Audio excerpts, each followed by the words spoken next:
Hello guys, मैं प्रेमचंद। अब हम अपना नेक्स्ट पार्ट लेके आए हैं लोक साहित्य और लोक संस्कृति के बारे में। इसमें कुछ परिभाषाएं और प्रमुख पुस्तक रहेंगी अन्य विद्वानों की, इसके ऊपर हम चर्चा करते हैं। जैसा कि आगे अब इसमें बताया गया है BA तृतीय वर्ष सेमेस्टर षष्ठ हिंदी द्वितीय प्रश्न पत्र लोक साहित्य एवं लोक संस्कृति। आगे बढ़ते हैं इसी प्रक्रिया में। आगे देखिए, सबसे पहले हम परिभाषाओं के बारे में देखते हैं। परिभाषा की बात करें तो सब डॉक्टर सत्येंद्र नाथ हैं, जिन्होंने ब्रज साहित्य को लेकर इन्होंने रचना लिखी है। डॉक्टर सत्येंद्र नाथ ने ब्रज साहित्य को लेकर इन्होंने रचनाएं लिखी हैं और उन्होंने एक ब्रज साहित्य को एक आधार बनाया है। और इसी श्रेणी में इन्होंने ये अपनी परिभाषा देते हुए कहा है कि लोक समाज का वह वर्ग है जो अभिजात संस्कार, शास्त्रीयता और पांडित्य की चेतना अथवा अहंकार विशेष शून्य, किसका क्या विशेष शून्य, और जो एक परंपरा के प्रभाव में जीवित रहता है। ये डॉक्टर सत्येंद्र कहते हैं। ठीक है, अगली परिभाषा देखते हैं हम। डॉक्टर आचार्य हजारी प्रसाद द्विवेदी के अनुसार, आचार्य हजारी प्रसाद द्विवेदी कहते हैं लोक शब्द का अर्थ जन नहीं है। लोक शब्द का अर्थ जन नहीं है, बल्कि नगरों और गांवों में फैली हुई वह समूची जनता है। आगे, जीवित रहने के लिए जो भी वस्तुएं आवश्यक होती हैं, डॉक्टर हजारी प्रसाद द्विवेदी कहते हैं डॉक्टर हजारी प्रसाद द्विवेदी कहते हैं लोक शब्द का अर्थ जन नहीं है, बल्कि नगरों और गांवों में फैली हुई वह समूची जनता है। डॉक्टर हजारी प्रसाद द्विवेदी, आचार्य हजारी प्रसाद द्विवेदी कहते हैं। अगला कथन है, अगले कथन की बात करें तो हम ये है डॉक्टर पोखरिया बोलते हैं, क्या बोलते हैं, साहित्य की आत्मा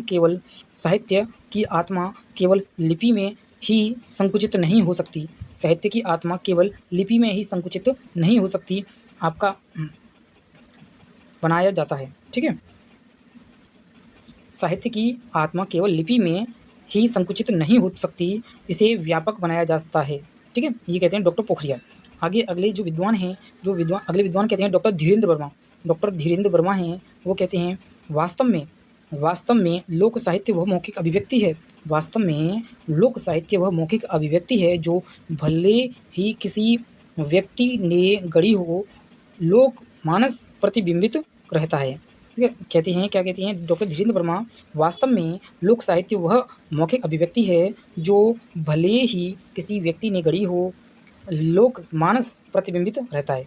ये कहते हैं डॉक्टर धीरेन्द्र वर्मा। अगला जो कथन है, अगली परिभाषा है आचार्य हजारी प्रसाद द्विवेदी के अनुसार है, वो कहते हैं ऐसा नाम लिया जा सकता है कि जो चीज़ें लोकचित्त के सीधे उत्पन्न होकर सर्वसाधारण को आंदोलित, चालित और प्रभावित करती हैं, पुकारी जा सकती हैं। कौन कहता है? आचार्य हजारी प्रसाद द्विवेदी कहते हैं ऐसा नाम लिया जा सकता है कि जो चीज़ें लोकचित्त के सीधे उत्पन्न होकर सर्वसाधारण को आंदोलित, चालित और प्रभावित करती हैं, पुकारी जा सकती हैं। ये कौन कहता है? आचार्य हजारी प्रसाद द्विवेदी कहते हैं। अगला कथन है कौन? डॉक्टर सत्येंद्र का। डॉक्टर सत्येंद्र कहते हैं, क्या? डॉक्टर सत्येंद्र कहते हैं लोक साहित्य के अंतर्गत वह समस्त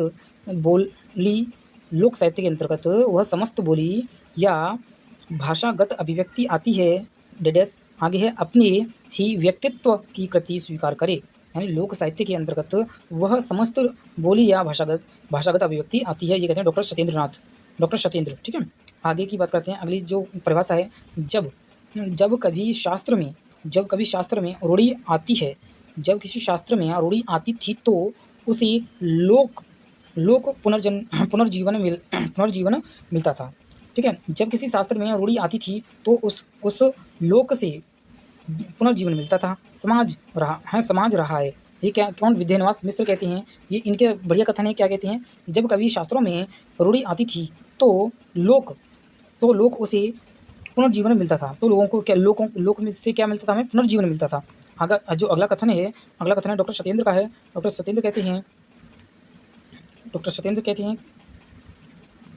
आगे हम देखते हैं। अब आगे भारतीय, अब देखिए जो इसमें महत्वपूर्ण बातें हैं, जो क्या है भारतीय, इसमें देखिए भारतीय लोक संस्कृति शोध संस्थान, भारतीय लोक संस्कृति शोध संस्थान, इसकी स्थापना की बात करें तो 1958 में हुई थी। ठीक है, आगे अगला है जो folk tales of Bengal 1883, Lal Behari Dey. ठीक है, फोक टेल्स ऑफ बंगाल 1883 में ये रचना आई है इनकी, लाल बिहारी डे की। ठीक है, आगे चलते हैं। आगे इसमें ओल्ड डेज के, यह इसमें ओल्ड डाइज केन। ठीक है, मिस फ्रेजर की रचना है। ठीक है। ओल्ड डिजीज केस डिज। आगे बात करते हैं हम कोकलोर इन ओरिजिनल, ठीक है। कोकलोर इन ओरिजिनल ये पुस्तक है जो 1905 में एफ हॉर्न की कृति है। किसकी? एफ हॉर्न की, एफ हॉर्न। आगे बात करते हैं लोक साहित्य है जो लोक साहित्य का जो लिपिबद्ध होना उसकी मृत्यु है। ये परिभाषा दी है फ्रैंक सज्विक ने। ये कहते हैं, फ्रैंक सज्विक कहते हैं कि लोक साहित्य का लिपिबद्ध होना उसकी मृत्यु है। ये कहते हैं फ्रैंक सज्विक, ठीक है। अगला जो कथन है ये है डॉक्टर स्वर्णलता। डॉक्टर स्वर्णलता हैं, वो कहती हैं लोक साहित्य का क्षेत्र बड़ा विशद है, अत्यंत आदिम जंगली अभिव्यक्तियों साहित्य के अंतर्गत आती है। ये कहती हैं डॉक्टर स्वर्णलता, कहती हैं लोक साहित्य का क्षेत्र बड़ा विशद है, अत्यंत आदिम जंगली अभिव्यक्तियों से घिरा है। ये कहती हैं डॉक्टर स्वर्णलता। आगे की बात करती हैं डॉक्टर संपूर्णानंद। डॉक्टर संपूर्णानंद की एक कृति है जिसका नाम है भावात्मक एकल समिति। भावात्मक एकल समिति 1961 में इनकी जो रचना आई है, एक रचना नहीं एक संस्था थी भावात्मक एकल समिति 1961 में। इसके अध्यक्ष रहे थे डॉक्टर संपूर्णानंद, ठीक है। आगे की बात करते हैं, इसमें देखिए क्या ये सही बात है? भाषा विज्ञान की एक शाखा बोली विज्ञान है। भाषा विज्ञान की एक शाखा बोली विज्ञान है, ये सत्य बात है, ठीक है। आगे बात करते हैं अखिल भारतीय लोक संस्कृति सम्मेलन। मैंने पहले भी बता चुका हूँ पिछली पार्ट में कि 1958 में अखिल भारतीय लोक संस्कृति सम्मेलन प्रयागराज में हुआ था 1958 में, ठीक है। आगे मैं बता रहा हूँ आपको लोक संस्कृति का धर्म तत्व से घनिष्ठ संबंध है। ये परिभाषा दी है लोक संस्कृति का धर्म तत्व से घनिष्ठ संबंध है। जी कहते हैं डॉक्टर उप्रेती कहती हैं, क्या कहती हैं? डॉक्टर उप्रेती कहती हैं लोक संस्कृति का धर्म तत्व से घनिष्ठ संबंध है, ठीक है। आगे देखिए देवेंद्र सत्यार्थी हैं ये, ठीक है। आगे लोक साहित्य संबंधी इनकी पुस्तकें हैं ये, क्या क्या देवेंद्र सत्यार्थी की? बेला फूले आदि रात। दूसरी है इनकी धीरे बही गंगा और धरती गाती है। ये इनकी 3 महत्वपूर्ण लोक साहित्य से संबंधित कृति हैं। आगे बात करते हैं, आगे ब्रज साहित्य मंडल की बात करें तो ब्रज साहित्य मंडल की स्थापना की बात करें, इसकी स्थापना हुई 1940 में। किसकी? ब्रज साहित्य मंडल की। इसके जो अध्यक्ष के रूप में अध्यक्षता किसने की थी? ये थी डॉक्टर सत्येंद्र ने, ठीक है। अब हम जो लोक साहित्य है उससे संबंधित कुछ अन्य विद्वानों, विदेशी विद्वानों की और भारतीय विद्वानों की कुछ कृतियाँ हैं, उन पर चर्चा करते हैं। जैसा कि है इसमें ancient ballads and legends of Hindustan. ये किसकी कृति है? ये तारू दत्त की कृति है, ठीक है। अगली जो कृति की बात करते हैं हम, हमारा ग्राम साहित्य की बात करें जो राम नरेश त्रिपाठी का है। ये लोकोक्तियों का संग्रह है, इसमें है लोकोक्तियों का क्या है? इसमें संग्रह है, ठीक है। आगे बात करते हैं लोक साहित्य समालोचन है झबरे चंद का है। लोक साहित्य समालोचन झबरे चंद की कृति है। आगे बात करें ईस्टर्न बंगाली बैलेट्स की बात करें तो डॉक्टर दिनेश चंद्र सेन की कृति है, ठीक है। और डिस्क्रिप्ट एथनोलॉजी ऑफ बंगाल, यह डाल्टन की कृति है, आगे की बात करते हैं हम जो इसमें देखिए फोक टेल्स ऑफ बंगाल, ये लाल बिहारी डे की कृति है, फोक टेल्स ऑफ बंगाल।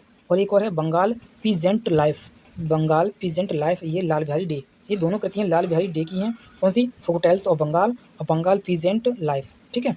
आगे बात करते हैं peasants of Punjab, sir R C Temple की है। कौन सी? Legends of Punjab. अगली रचना की बात करते हैं मैं फोक लोर ऑफ दीनापुर G.H. दामंत। किसकी रचना? G.H. दामंत, ठीक है। आगे बात करते हैं फोक लोर इन सदर्न इंडिया। जो फोक लोर इन सदर्न इंडिया ये 1885 में आई थी। इसके रचयिता हैं नटेश शास्त्री। कौन? नटेश शास्त्री। अगली जो कृति है नटेश शास्त्री की है tales and poems of south India. यह भी नटेश शास्त्री की रचना है। आगे बात करते हैं दी सॉन्ग्स ऑफ आलाहज मैरिज। जी किसकी? ग्रियर्सन की रचना है दी सॉन्ग्स ऑफ आलाहज, है ना। और आगे की बात करते हैं सम भोजपुरी फोक सॉन्ग्स, ये हैं 1886 में आई थी, ग्रियर्सन की है। आगे बात करते हैं ग्रियर्सन की ही कृति है। आगे सम भोजपुरी फोक सॉन्ग्स हो गया, ये किसकी थी? ग्रियर्सन की, ठीक है। आगे अगली वाली कृति है बिहारी पीजेंट लाइफ, ये भी भोजपुरी में है। ये किसकी है? ये ग्रियर्सन की है, ये भी कृति ग्रियर्सन की है। आगे नॉर्थ इंडियन एंड एंड कवेरीज ये क्या है, पत्रिका है कौन, नॉर्थ इंडियन नोट्स एंड कवेरीज, ठीक है। ये क्या है, पत्रिका है, ये किसकी है, विलियम कोक की रचना है, ठीक है। पत्रिका के संपादक रहे थे इसमें। आगे बात करते हैं।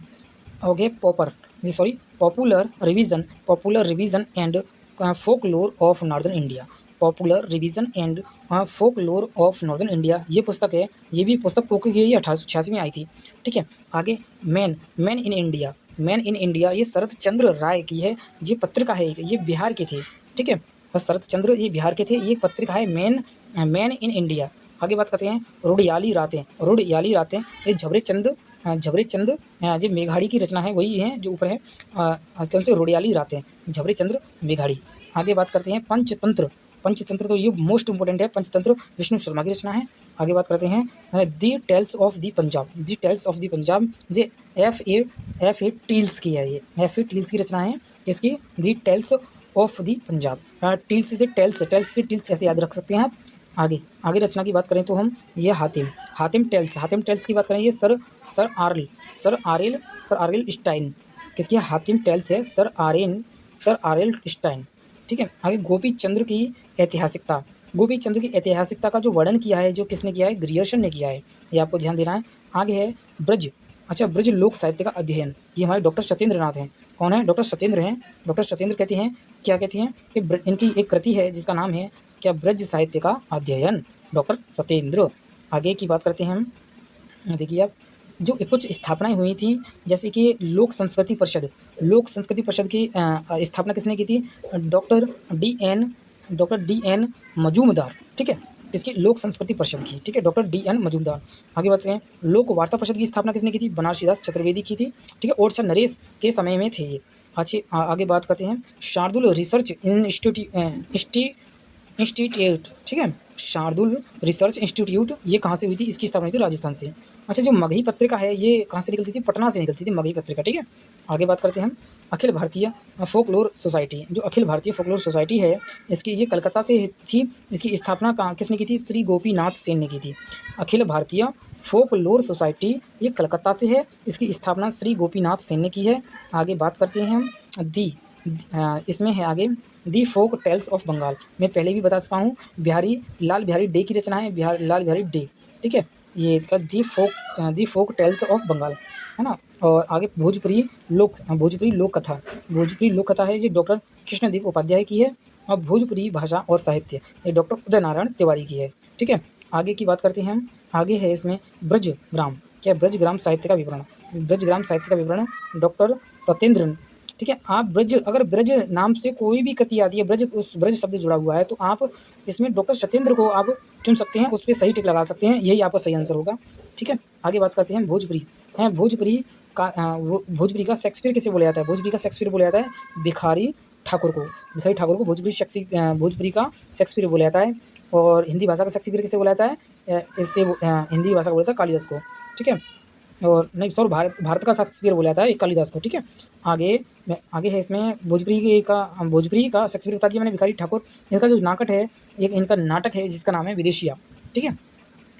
आगे बात करते हैं हम, जो अवध भारती पत्रिका है, ये कहाँ से निकलती थी, फैजाबाद से, ठीक है।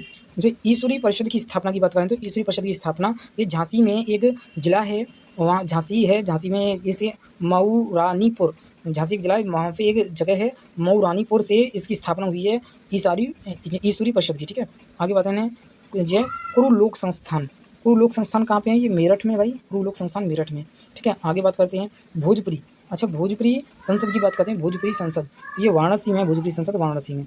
आगे बात करें भोजपुरी साहित्य सम्मेलन संस्थान, ठीक है। जी मैंने बताया भोजपुरी संसद तो आपका देखो वाराणसी में, ये ध्यान रखना है। और कुरु लोक संस्था कहाँ पे है, मेरठ में है। और भोजपुरी साहित्य सम्मेलन संस्थान कहाँ पे है, ये आपका बक्सर, आरा बक्सर, ठीक है। आगे बात करते हैं भोजपुरी परिवार, ये कहाँ पे है, भोजपुरी परिवार, ये पटना बिहार में, ठीक है। और यह है राष्ट्रीय लोकगीत सहायता कहाँ पे है भाई, चेन्नई में है, ये ध्यान रखना है आपको। आगे बात करते हैं, मैंने बताया आपको जैसा कि राष्ट्रीय लोकगीत सहायता केंद्र कहाँ पे, चेन्नई में है। और नौटंकी आप बताइए, ये किस प्रदेश का नाट्य गीत है, ये नौटंकी उत्तर प्रदेश का नाट्य गीत है। अब बात करते हैं इसकी नौटंकी कला केंद्र, ये कहाँ पे स्थापित है, ये लखनऊ में है, ठीक है। अच्छा, बैलेड्स है, जो बैलेड्स शब्द है इसका ये इंग्लिश का है, इंग्लिश में है ये बैलेड्स, इसको हिंदी में बोलते हैं इसे कथा गीत, ठीक है। एक बैलेड होता है या एक बैलेड्स होता है, ये कथा गीत बोला जाता है। अब इस तरह से आपकी क्लास समाप्त होती है। आप इसी वीडियो को आप कम से कम 2 बार देखिए, आपका पेपर अच्छा होगा। ठीक है, धन्यवाद।